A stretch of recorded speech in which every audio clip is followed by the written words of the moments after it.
Joseph na bata yan, alam ang bago dyan. Pinalaki mo kasing batugan. Eh ba sino ka makapagsalita, anak mo rin? Baka nakakalimutan mo na. Ang ilang ba ito kahit kailan nakakawalang gana.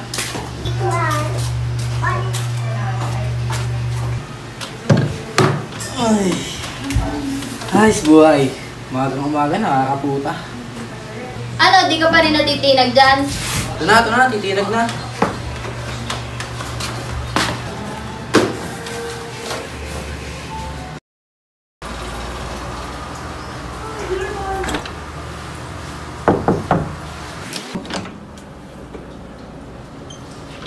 Good morning, anak. Ay. Ayun. Morning, ma. Tara na, bangon ka na. Ready na yung breakfast mo. Walaan mo kung ano. Alam ko na yun eh. Pagan! Tara na, baka lumamig pa. Sige ma, sunod na ako. Sige.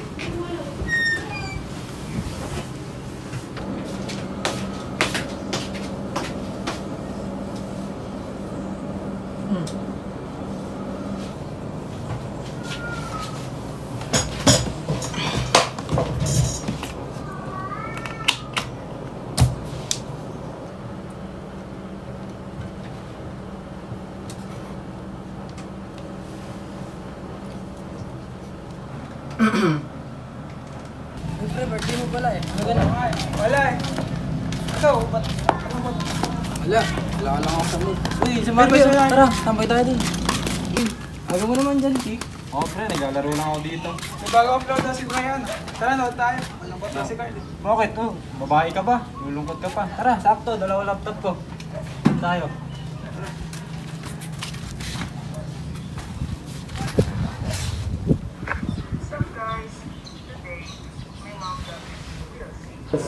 Which is the Kaido House.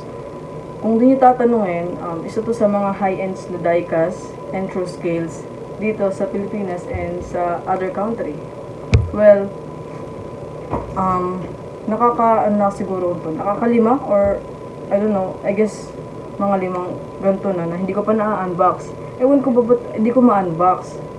Well, sabi nga nila may value pa nga yung box. Kaya today, mag-unbox tayo.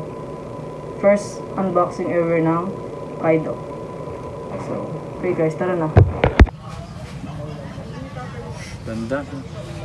Nipyabang naman yan ang puta.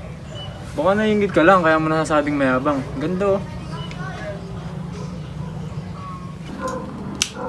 Yan na, i-unbox natin siya guys. Ay, bawal pa naman. Wait lang. Kailangan natin magdahan-dahan.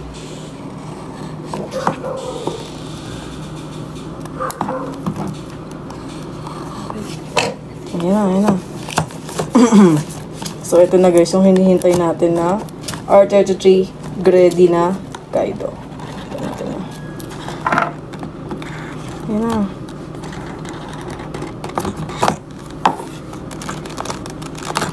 Uy! Hindi chase, sayang. Sayang naman. Ay, putang. Ayan na guys. Napakaangas. Napakaangas. Tignan nyo yung details. Kahit sobrang liit, ilapit natin yung lamp para lalo yung makita.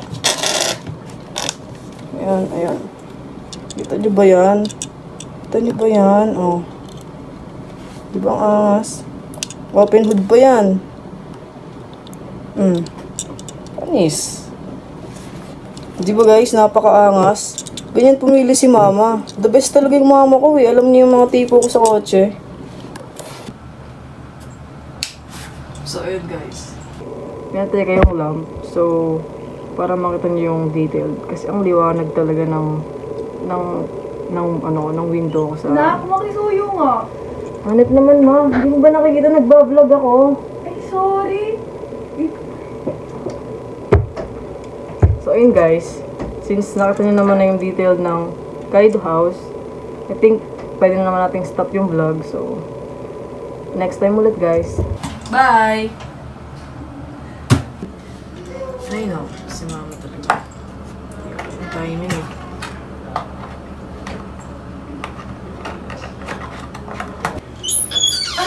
inuutos ko sa'yo kanina pa. Di ba sabi ko ma-wait lang? Kasi hindi pa nga tapos yung ginagawa ko.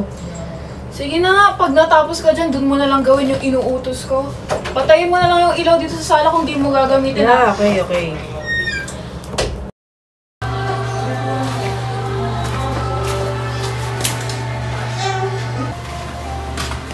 Yung sinasabi ko Ano kanina ba? pa! Sabi ng mamaya na eh. Hoy! Susod ka ba o hindi? Bastos ka. Pasensya po. Ito na po. Anong uri ng pamilya meron ka? Maaari mo bang ilahad sa amin? O isalaysay ang mga pangyayari bilang halimbawa? Masasabi ko po na napaka-tradisyonal ng aming pamilya. Kumbaga, makikita sa amin na ito ang halimbawa ng Asyano o Pilipino ang paraan ng pagdidisiplina. Araw-araw may paalala, bawal dito, bawal dyan. Dapat laging natusunod ng magulang dahil sila ang may kontrol sa akin. Well, it's fine. Masaya kami ni Mama kahit dalawa lang kami sa bahay. Kasi hindi naman kami kompletong pamilya dahil hindi ko nakasama yung tatay ko lumaki. Sa mga gathering sa school at events, si Mama lang yung pwede kong kasama. Kahit nasa Pasko buong Pasko ata ng buhay ko. Puro kay Mama lang galing yung mga regalo ko. Pero never ako nakaramdam ng lungkot kasi lahat ng needs ko napaprovide naman ni Mama. Naramdaman mo ba na iba ka sa mga batang kasama mo lumaki? Oo po. Sa totoo ko nga po, ramdam ko talaga yung pagkakaiba. Lagi po ako naiingit sa mga tropa ko, lalo na pag sila pinapayagan lumabas, gala dito, gala doon. Pag inaaya nila ako, di ako makasama kasi hindi nila ako pinapayagan. Pati na rin sa regalo. Kunwari, may Pasko, may birthday, sila nakakatanggap ng regalo. Ako, para makuha ko yung gusto ko, kailangan ko pag-ipunan yun para makuha ko yun. Tapos minsan din, hindi ko na rin sila sinusubay kasi natatakot ako kung anong gagawin nila sa akin pag wala sa manod. Pero kahit ganun, thankful pa rin ako sa kanila kasi naisip ko na para sa akin din naman yung ginagawa nila. Na-realize ko na yung mga pagbabawal nila is magiging protective lang ba sila? Kumbaga, para hindi ako mapahamak, saka hindi ako mapunta sa manilandas. Nakikita ko na iba talaga. Kasi sila, buong pamilya, masaya, basta sama-sama. Ako, eto lang. Puro materialis na bagay lang yung nabibigay sa akin. Pero kahit na ganon, hindi ko naman pinagkaib na may kulang sa akin. Kasi nandiyan naman yung mama ko na lagi akong inahalagaan, binibigyan ng mga pangangailangan ko. Iba-iba tayo ng pananaw kasi iba tayo ng kinalakihan. At sa gayon, meron din tayong iba't ibang tradisyon at kasanayan.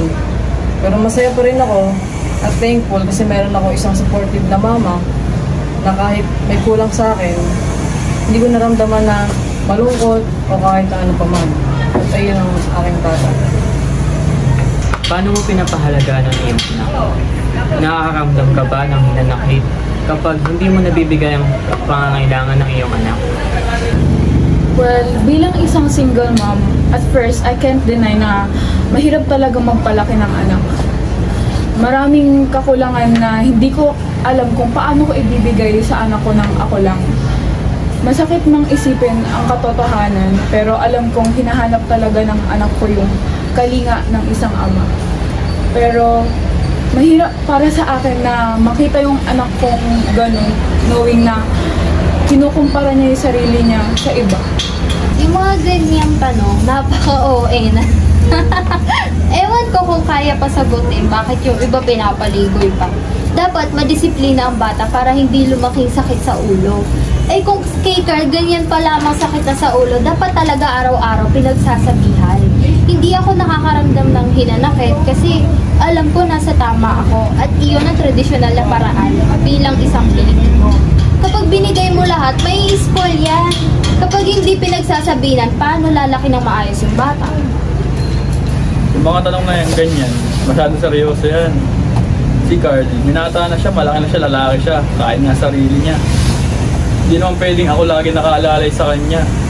Yung mama niya pwede, makinig siya sa mga sermon ng nanay niya, ganun talaga. Pero kung ako, dati nga, nung kapanahunan ko, hindi ko na kailangan ng magulang para lumaki ako. Hindi mo, nakatapos ako. Kahit ganito ako, kaya ko sarili ko.